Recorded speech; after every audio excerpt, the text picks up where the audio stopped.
Hey guys, welcome to the Reparenting Daily podcast, your daily guide for inner child healing. This podcast helps you establish a consistent reparenting routine, and it's divided into 3 sections. The first is a daily reading, the second is a discussion of that reading, followed by suggested journal prompts, and the last section is a peaceful meditation for closing. Good morning, good afternoon, and good evening from whenever and wherever you're joining us. I'm so glad that you could join us here on this journey of self-expansion and growth. If this is your first time, welcome. Now, before we dive in, I'd like to again remind us of the congratulations of passing the 500 episode marker. And as a celebration of that, I've opened up the Patreon community for free membership so that people can join our Zoom calls for free. There are a lot of people struggling out there. There's a lot going on. So I thought this could be a way to provide some help and, to give some thanks for all the support that I've received so far. You can also choose if you'd like to be a paid Patreon member, and that will help me to subsidize some of the costs and expenses that I have for this project. I'm still running this out of my own pocket, so it's about $2,000 to $5,000 a year that it costs me to produce this actually. So I'm not really making money from this. It's something that I'm doing for myself and hopefully to be able to help others. And so I'm coming from a genuine place here. The second thing that I'd like to remind you is that you can also find the Reparenting Daily Journal. You can purchase that on Amazon. It's another way to support the podcast. It's under $20. And it basically allows you to follow along with all of the monthly and weekly themes. It gives you space to keep your notes. And yeah, if you join the team or the Zoom calls, it might be a great way for us to all stay aligned and be working together. The last thing I'd like to give you a head up on is the Fairy Tales for Reparenting Daily series. As I mentioned earlier, I've had some editing issues with that because in the springtime, the end of spring, I did some reworking to structure those into certain themes. So like the beginning, middle, and end of the hero's journey. And in the midst of reorganizing and restructuring the stories and also upgrading the artwork, some of the text is a bit mixed and jumbled all over the place. Sorry about that. When I was in the editing phase for the first time, they did not send the proofread copies to the Netherlands, and so I had to work, around and trying to find a way to get the copy to edit, and it's just been a mess.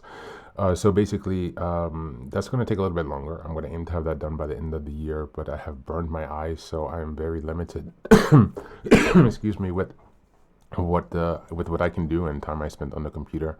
And so I would have had that done much earlier. I would have liked to have that already done, but here we are. And so in any case, once that's available, again, I'll give you a heads up, but please do hold off on purchasing the Fairy Tales for Reparenting Daily for now. Or Fairy Tales for Reparenting series, not the Fairy Tales for Reparenting Daily. That's it today. So without further ado, let's dive into today's practice. Today's reading is from Psychology Today. It's an article entitled How to Deal with Failure. Just as a reminder, we're in October and the theme is developing resilience and overcoming challenges. Excuse me, this is the first day of week 3, and the theme for this week is coping with failure and setbacks. And week 3 is October 15th until the 21st.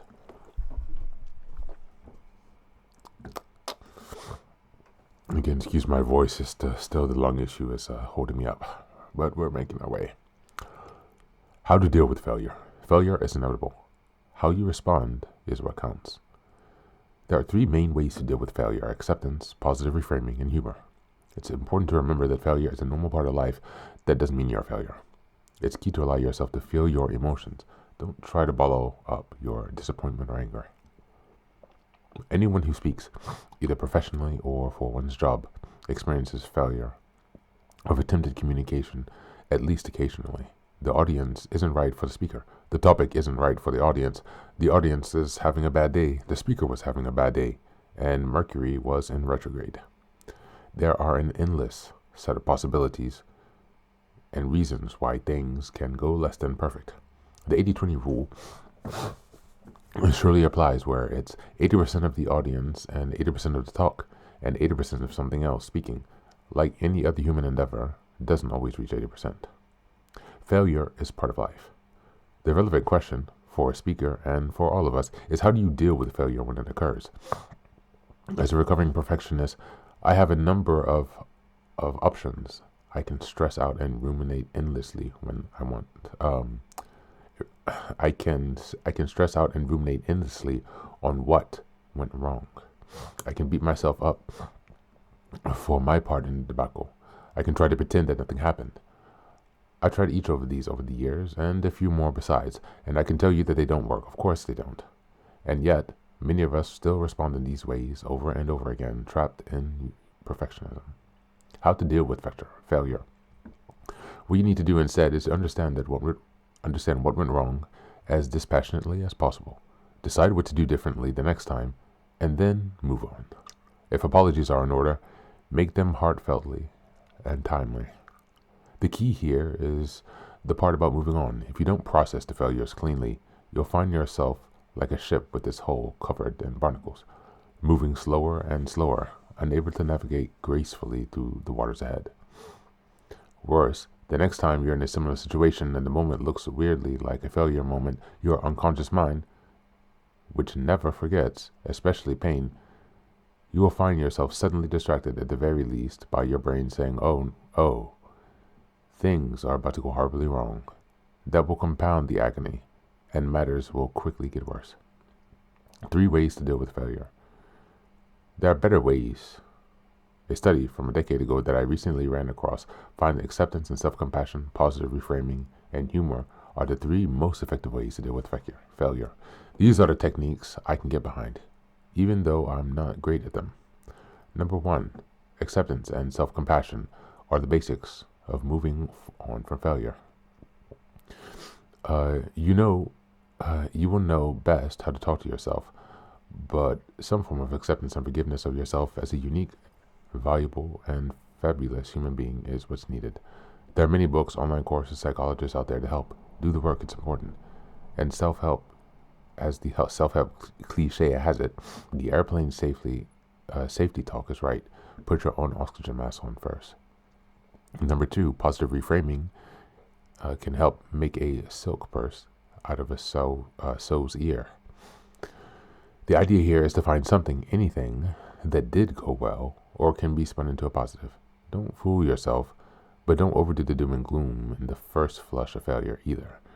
As a wise person shared with me once, it's the broken places where the light comes in. And number 3, humor is a great gift if you can summon it. Laughing at yourself is a great gift. Lightness allows you to rise above the slough of despondency and sail on serenely. Laughing at others' pratfalls is something I leave to your discretion. The point is that once you can laugh at failure, it is no longer terminal. You are ready to move on. Failure is not fun, but if you can progress forward using these techniques, you are much better placed to survive it. Learn from it, and evolve into the light being you are destined to become.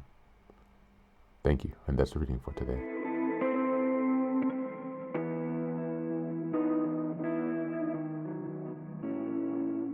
This reading reframes failure from something to be ashamed of into something to grow through.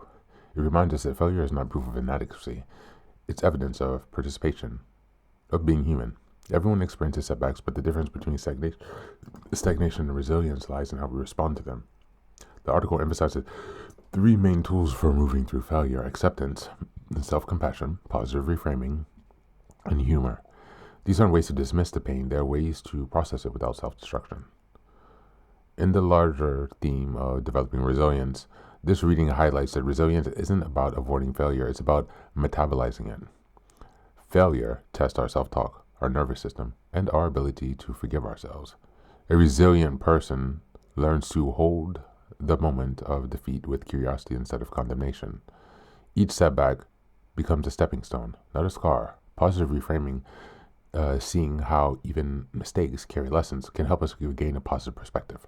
Humor too becomes medicine, as laughter loosens the grip of shame and reminds us that imperfection is a part of life's comedy and not its tragedy. From a reparenting perspective, this message is especially powerful. Many of us grew up in environments where mistakes were punished or ridiculed. Failure meant rejection. Reparenting means rewriting that narrative by learning to respond to your own setbacks with compassion, with the compassion you once needed from your caregivers. When you practice self-acceptance, you give your inner child permission to try, fail, and still be loved. Positive reframing teaches that mistakes don't mean you're bad or broken, they mean you're learning.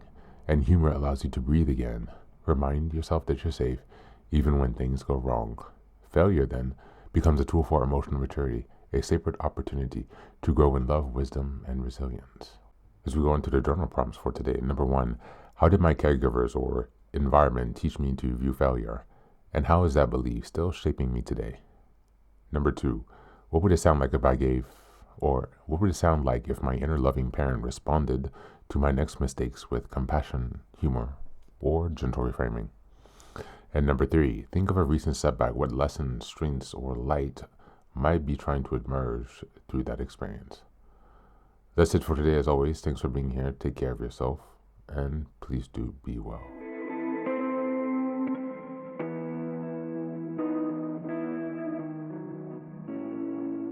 Welcome back. Welcome back.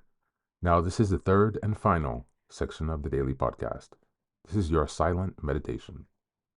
Please go ahead and find a space where you can be comfortable and undisturbed, where you can relax and spend some time with yourself for this 10-minute silent meditation.